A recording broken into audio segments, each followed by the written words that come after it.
Today on Locked On Canadiens, we have a deep dive into the Montreal Canadiens prospect pool with guest Tony Ferrari.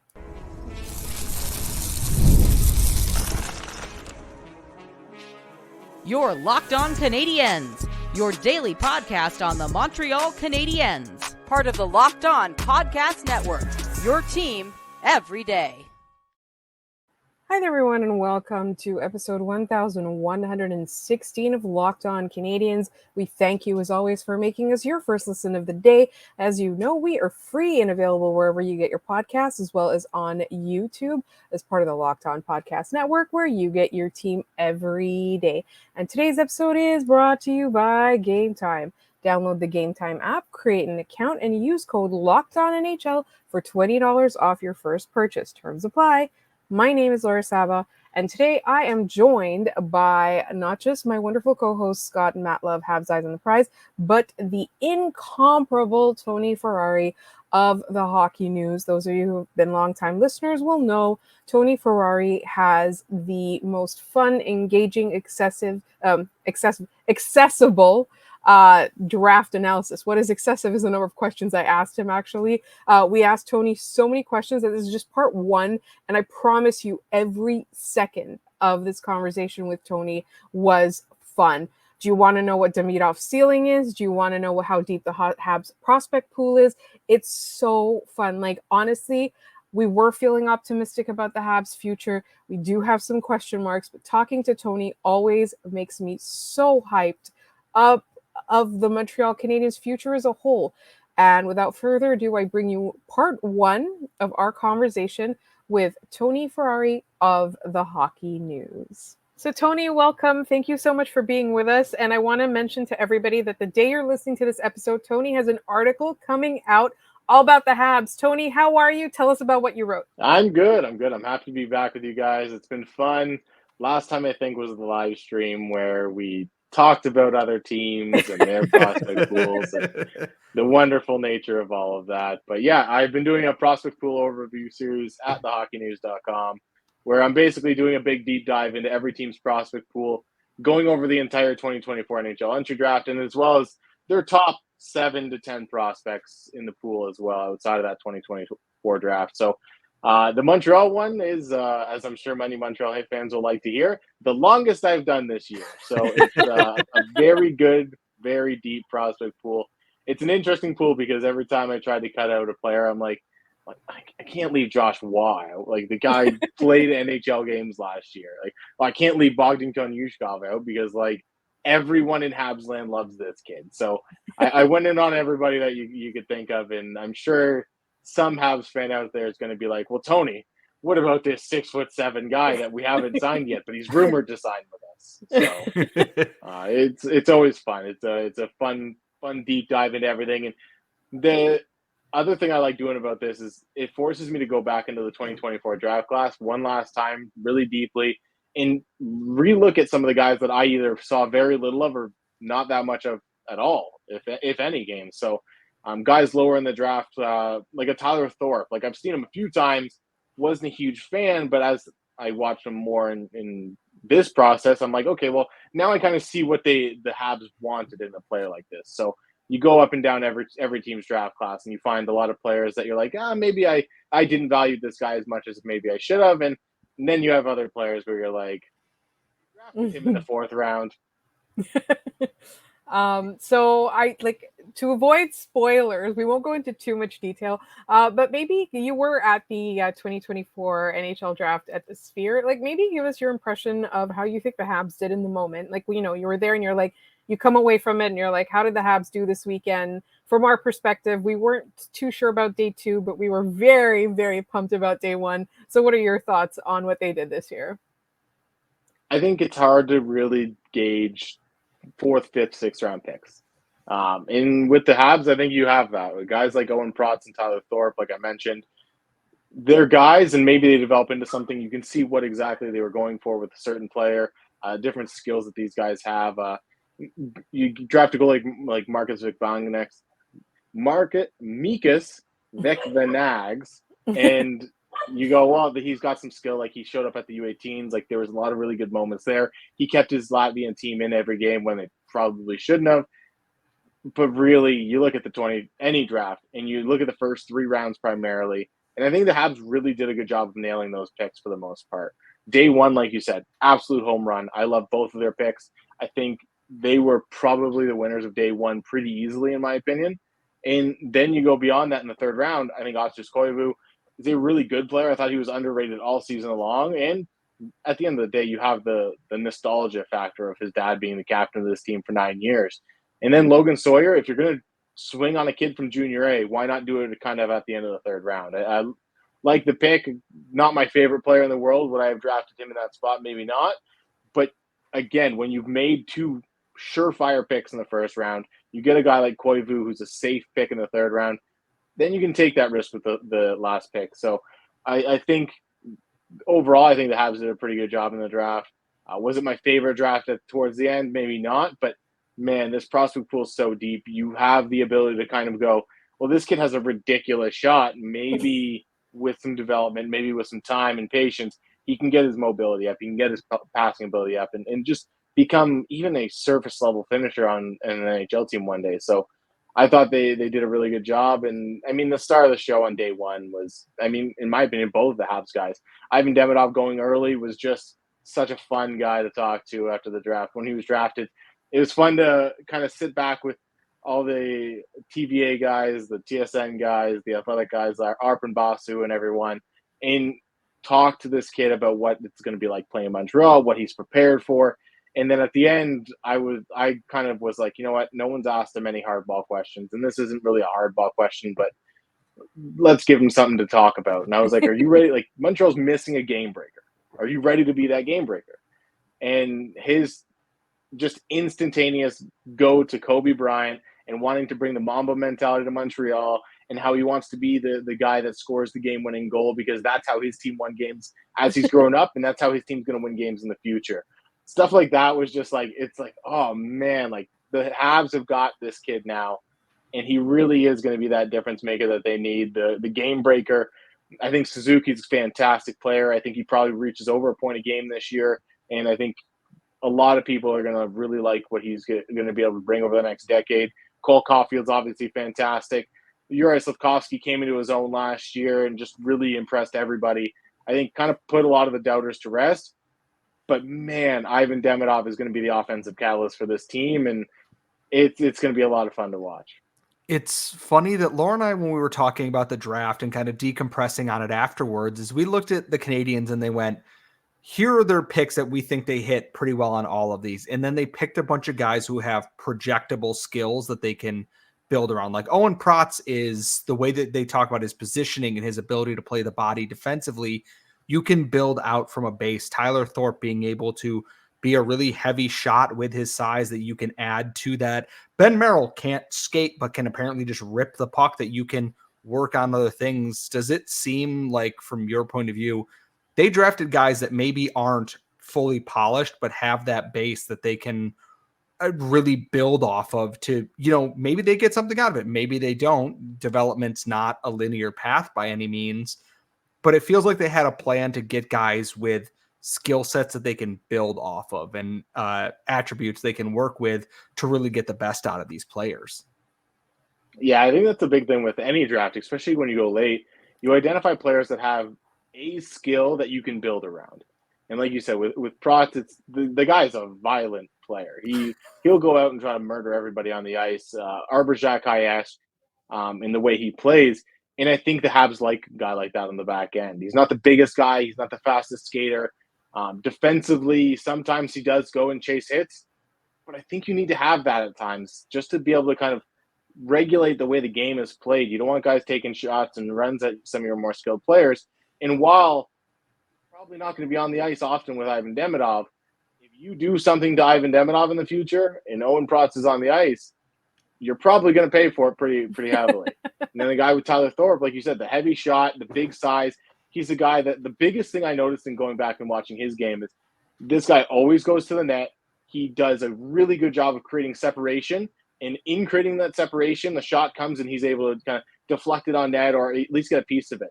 one thing in one game I watched, I think he had 7 or 8 deflections. None of them were on net, but you're like, that's something you can build off of. He was establishing that position. He was getting to the point where he was able to clear out defenders from the front of the net and just find the space for himself. And then he's getting his stick on the puck. How many times do we see guys in the NHL working on deflections after practice, just taking 100 shots and letting their teammate fire the puck at them in front of the net, and they're just tipping pucks into the corners and down low and all these different things? That's the kind of thing he can work on and improve his game. There's other things he's going to have to work on, his mobility and stuff like that, but that's kind of where I think Montreal's going. Is they look at a guy like Ben Merrill, who, like you said, cannot skate, but that shot just pops off his stick. And he played at the high school level, and you're like, what do you really want to draft a guy at the U.S. high school level, the prep level? But in the 6th round, why not? Like, it's not really that big of a risk. You can take that one skill that is probably better than anybody else drafted in the 5th or 6th round, and you go, let's see if we can just get this guy to being a surface level average skater, being a guy that can be a functional mover on the ice. We're never going to ask him to be the line driver. We're never going to ask him to be the guy that's setting up plays.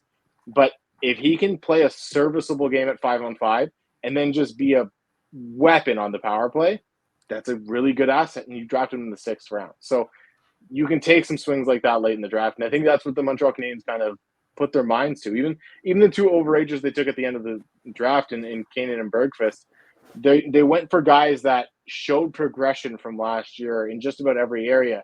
Both those guys didn't get drafted last season, but they showed improvement in the areas that were of concern. So you get that as a 19-year-old, you bring those guys over slowly, you allow them to develop and continue that improvement, and maybe you get a bottom 6 player or a third pair defenseman or number 7 guy. And I think that's kind of the mindset that Montreal has. And we have more with the wonderful Tony Ferrari in just one moment coming up here on Locked On Canadiens.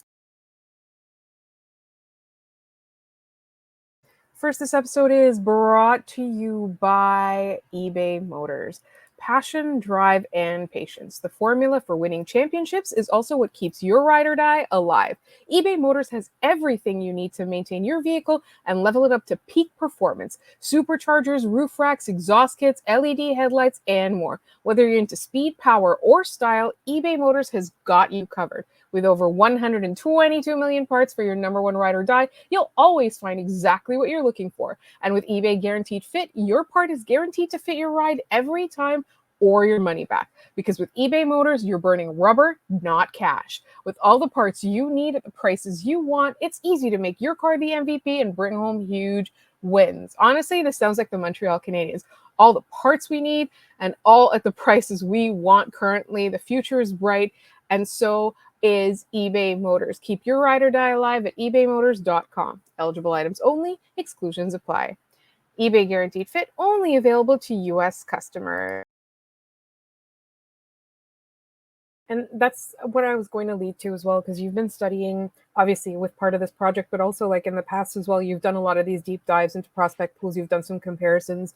And, have you gotten a sense over the last 3 years what this front office's philosophy is, or what their what their mindset is? Because I find it really fascinating how when we talk to public scouts like you get a lot of information, and it's all very objective and neutral, right? Like, you like your players, but you're looking at it from the lens of any team would want X from this player, right? Whereas like when individual teams kind of value some players far more than we think they would, based on the objective rankings or based on the consensus rankings. So have you gotten a feel for like, what are the Habs about when it comes to drafting? Well, it's going to sound a little bit weird considering the first 2 players they drafted were high skill, high pace, high energy guys. But I think the Habs want big physical players that can play in the corners, can play along the wall. And unless it's their guy, that's the biggest thing I've noticed, is unless it's their guy, they're not straying from getting a guy. I think it's really interesting the way the Habs went, yes, we could go and get Michkov, but we don't love him. So let's take Reinbacher because we like Reinbacher a lot. We think he's going to fill a hole. We think he's going to play a lot of do a lot of the things that we need him to do as the do-it-all defenseman, especially with a guy like Lane Hudson and even a Logan Mailloux coming in, who, let's be honest, as much as we like the way they play offensively, their defensive games are a bit of an issue sometimes. Reinbacher can cover that up. With Slavkovsky, they go, let's not take Wright. There's a lot of questions with his draft year. There's a lot of questions with him not playing the 1 year. We haven't seen what we wanted to see from him. Logan Cooley is a different story. I don't know if he was ever in the conversation for that pick, but he was a guy that I think a lot of people, including myself, debated at putting at number 1 that year because of the high-octane offense that he has. And they passed on both of those guys to go and take Slavkovsky, who is the bigger, physical, more well-rounded player along the boards. He's a guy that can go in forecheck. He's a menace to deal with when he's in a loose puck battle. It's really interesting to see that they are going for guys that are going to win those one-on-one battles, to give the pucks to the Caulfields, to get the pucks to the Lane Hudsons and those smaller skilled guys. But those small skilled guys have to be their guy. They have to be fully convinced of who they're drafting. And I think with Ivan Demidov, that's the biggest thing. Last year, the difference between Ivan Demidov and Matvei Michkov on the ice really comes down to the fact that one's a high-octane goal scorer and one's a high-octane playmaker. Ceiling-wise, top point potential, all of these things, I think you're getting similar-ish players. Maybe Demidov has a bit more defensively to give just because he does have a more engaged motor at that end of the ice, whereas Michkov can take his foot off the gas. And maybe that's the difference.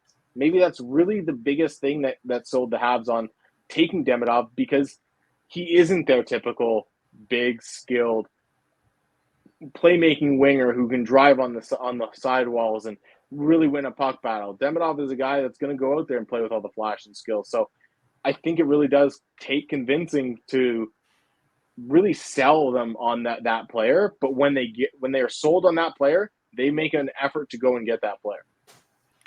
They have their guys, I think, is what someone described it. And this is the first year that nobody knew who that guy was.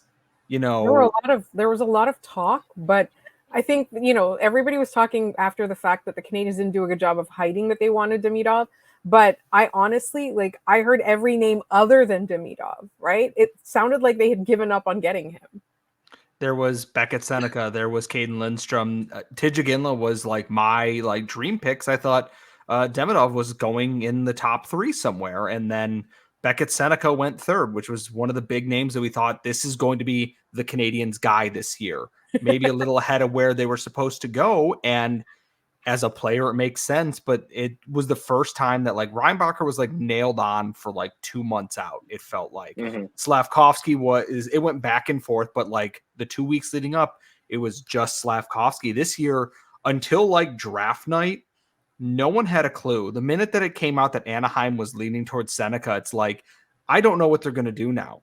Are they going to take the defenseman? Are they going to take a Zeev Buyam, someone they might like in that role? Are they going to take Demidov? Are they going to go for Lindstrom and Iginla, somebody else in there? Nobody really knew what they were going to do until it happened. But you look back on it, it's they got the guys they wanted in that role. They got Owen Beck 2 years ago to be that replacement center there, a guy that I think they really like as their potential defensive minute pivot there. Lane Hudson, who is a potential superstar, and I don't think I'm being hyperbolic. And then they paired them up with all these other guys in there. Like you said, Reinbacher and Hudson together just meshes and makes sense. You have Demidov, who can go with anywhere in the top 6 and just fit because of his skill set. They find their guys and they find the fit with them pretty quickly too. If they want to go out and get a player to help these guys, Ken Hughes looks like he just does that. He will go out and do that. Kirby Doc, part of that. Alex Newhook, whatever he's cooking this offseason at this point, it's who knows. This team will go out and do what it needs to do to get what they want at this point. And it's so much nicer than Marc Bergevin reacting 3 months too late to something instead of reacting in the moment, like losing Jesperi Kotkaniemi to an offer sheet and being well, I guess I'm going to just trade for Christian Dvorak now because that makes sense. There's proactiveness to every movement in there. And it's really interesting to me because hearing you put it like that and compare it to Marc Bergevin, it almost makes me think of the way that each of those two GMs, Ken Hughes and even Jeff Gordon in the front office, and then Mark Bergevin, build their teams. Those Ken Hughes and Jeff Gordon have been getting these guys that are proactive, are going to dictate the pace of play, going to kind of tell the other team what's about to happen, and then do it. Whereas Mark Bergevin, for all the fun that he's built over the years, and now we're seeing it in LA going super well there. He builds teams that are reactive. He gets the Joel Edmondsons so that when you start to push the pace and you start to score goals, that's the guy that can go and beat the crap out of you. Yeah. He gets the guys that can react to the things that you're doing, not be the ones dictating the things that are happening on the ice. And I think that's the biggest difference in the management styles that the two GMs have had. And one little thing about Seneca that I wanted to get out here is I sent a message to a buddy who's a big Habs fan the day before the draft, because he was like, when you're in Vegas, you got to let me know if there's anything that you're hearing. So I sent him the message the day before, and I'm like, the buzz around Vegas is pretty fun. It's you're hearing a lot of things, but the things that you keep hearing are obviously Celebrini at number one. No one's disputing that. There's no question about it. At number two, Lavshanov's pretty nailed down there at this point. I think everyone that was talking about Demidov going there, including myself, are pretty convinced of that. Number three, Seneca. There was zero doubt in my mind that Seneca was going there. And as the draft day approached, it just felt more and more secure. And then you went, okay, now the Habs are going to have a pick between Caden Lindstrom and Ivan Demidov. And then you started to hear more of, and this was just in Vegas, really, they're going with Demidov. If Demidov's there, that's their guy. If not, they're trading back. And there was a rumored trade on the table, and I don't know exactly what it was, but there was the thought that they were going to move back a little bit. How many picks, I don't know, but Demidov was the guy they wanted. They wanted to get that guy to be the difference maker. And as soon as I sent my buddy that, he immediately started yelling and screaming and in joy and being a very happy person, sending me profanities, not directed at me, but in celebration. So it's celebratory profanities. Exactly. The things you hear in the city as things build up to the draft are the most entertaining, at least for me. And I kept hearing, or no, we heard after the fact that like there were teams that kept trying to trade with Columbus to get Demidov. And thankfully, Columbus really wanted their man, and I would have been happy with him as well. And also for those of you listening, our good friend Jay Foster of Locked On Blue Jackets actually got Caden Lindstrom on the show. So go check out that episode. It is awesome. We've got more with Tony coming up just a moment here on Locked On Canadiens.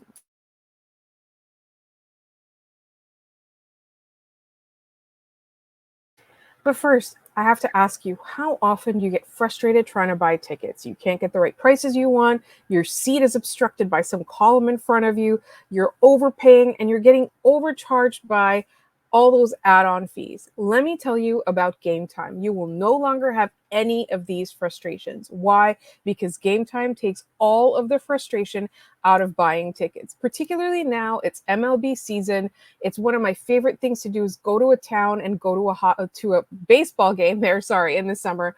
And honestly, you can't find an easier place to find MLB tickets than Game Time.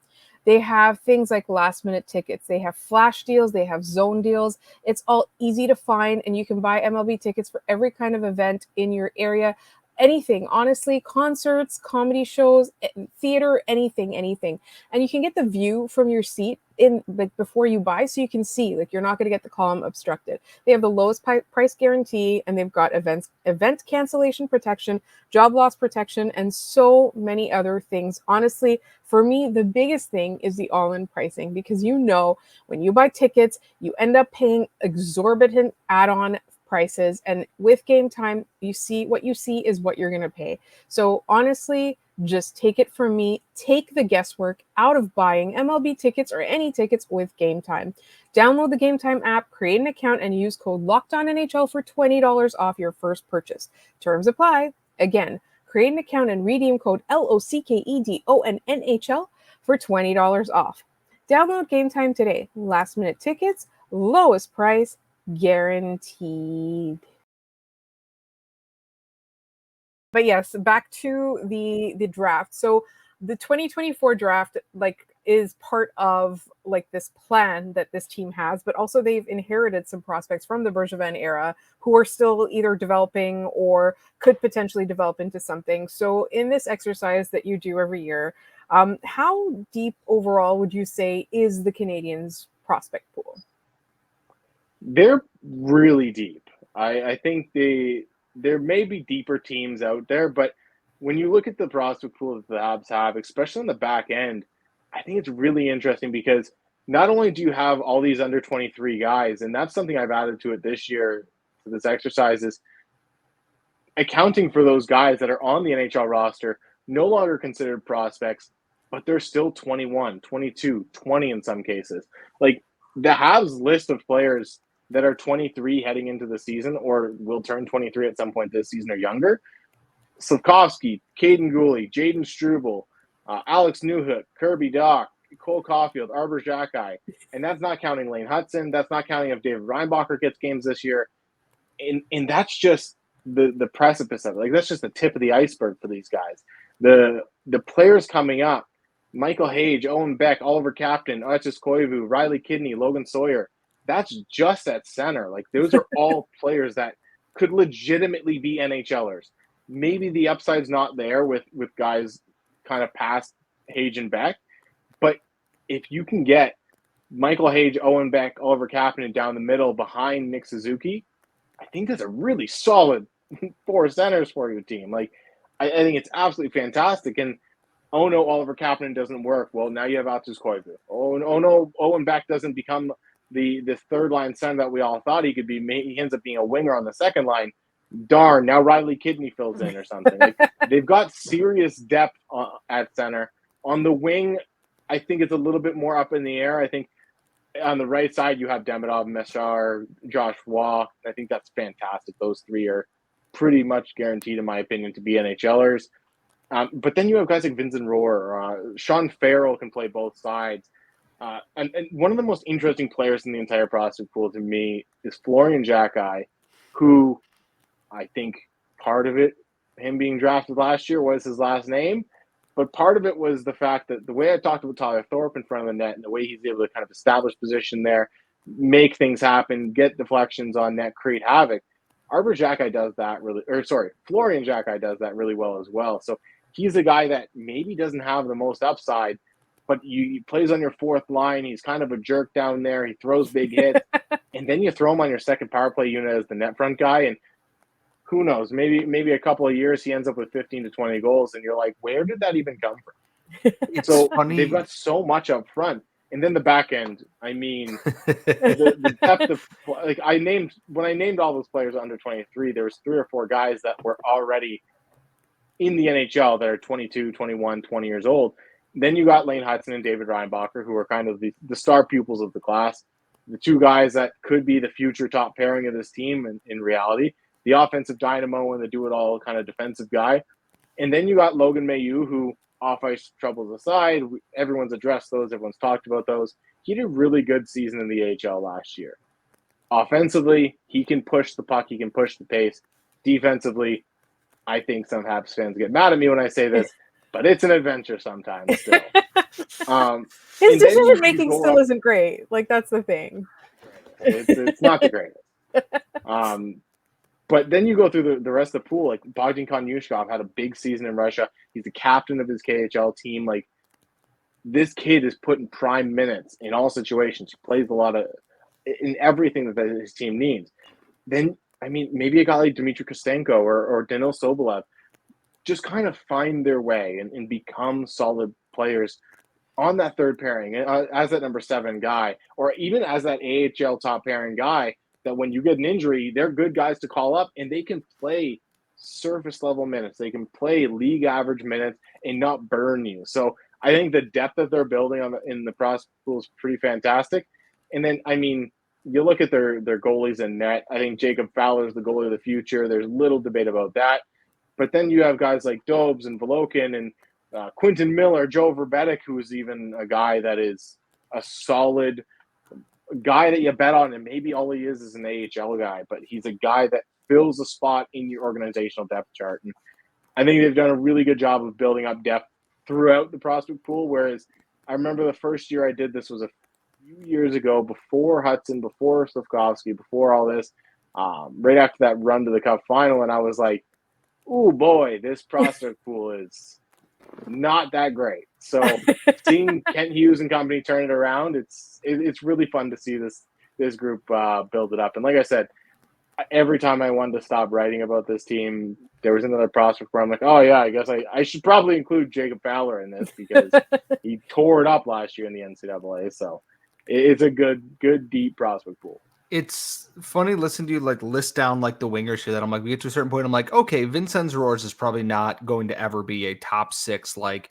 star, might not even be a regular NHLer, but I look at a guy there who has smarts in the way that he plays that they can fit him into the lineup that serves this team a better purpose, that they are drafting guys that they can work with, that if you have a fourth line with a really smart player like Vincenz Roars and a nuisance like Florian Jacki and a honey badger in Xavier Simoneau, you've got a combination that teams are not going to want to play against because you've got one guy who can control the puck and two guys who are just going to make your life miserable, even if they're not stars. And you go down, you're like, yeah, I can see it. Yeah, I can see it. Yeah, I can see it. You have to get real far down that list to look at and go, I don't know. I don't even know if he's going to be an AHLer on that list compared to a few years ago where it's like, we are hoping and praying to everything above that this is the year Nathan Beaulieu takes a step forward in the Montreal Canadiens defensive group there. And it blows my mind because I just submitted my ballot for the top 25 under 25. There were 54 eligible players, and there are guys in the 30s that like even 2.5 years ago are pushing for like 15. Are pushing for a top 10 spot. And I go like someone like Luke Tuck that I go, this was a top 15 prospect. And now I don't know, we're going to find out this year in his first professional season, of course, but like there's so much depth down there that if one person doesn't work out in this whole, hierarchy of players, the tower doesn't come tumbling down. Oh no, Nikita Sherbak and Michael McCarron didn't work. We don't have anything now. It's like, okay, like you said, Kapanen maybe doesn't work out. Okay, maybe Beck does. Oh, Beck's better as a winger. Okay, we're going to bring in Michael Hage. Hage is better as you can shuffle all these things around, and it's not, the house of cards is not falling down. It's almost reassuring that you don't have to bet on just one person making it like they did even a few years ago. The depth that they've built is, I don't want to say unrivaled, but I think it might be one of the, maybe not the deepest in terms of total quality, but in terms of just total sheer volume. Yeah, I think it's hard to find somewhere that might compete with that in the NHL right now.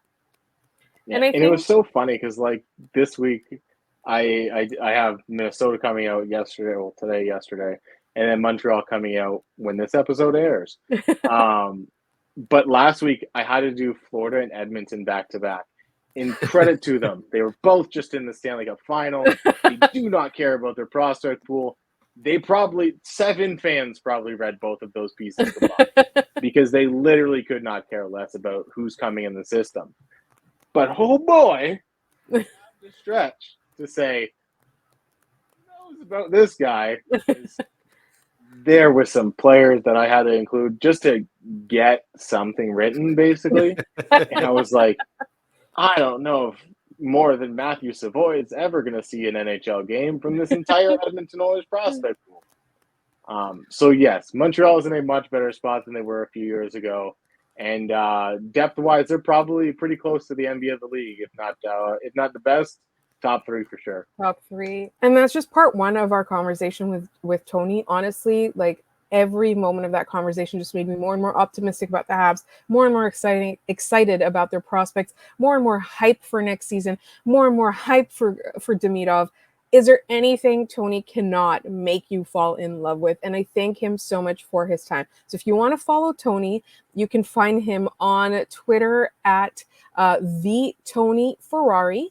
And then you can find all of his work at the Hockey News. He's doing that deep dive that we talked about on the Canadiens prospect pool. That's coming out today, Tuesday, on the Hockey News, but he's been doing it for a lot of other teams as well. You just need to check out his work if you want to be well versed in prospects. Like, that's one of the go-tos. And Tony's just such a nice guy. Like, he truly deserves success. So support him, support his work. He also does a lot of videos where he talks to prospects, and they do it's game tape. So they look at game tape and he talks to prospects and gets to know them. He did one with Owen Beck very recently.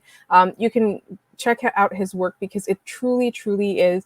To me, it's the gold standard in providing accessible analysis on prospects. And you can find him again, as I said, at the Tony Ferrari and at the Hockey News. And as for us, you can find us on Twitter at on YouTube. Like I said, we are free and available everywhere. We're part of the Locked On Podcast Network, where you get your team every day. And somebody who does bring Locked On Blue Jackets every day is our good friend Jay Foster. The reason I'm bringing this up is because, as you may have heard, he got Caden freaking Lindstrom on his podcast. Check out Locked On Blue Jackets right now. Go do that once you're done listening to this. In the meantime, please send us mailbag questions at lockedoncanadiens@gmail.com. Also, you can leave comments in the YouTube. We thank you so much for listening, and make sure that you are back tomorrow because we have part 2 of our Tony Ferrari interview.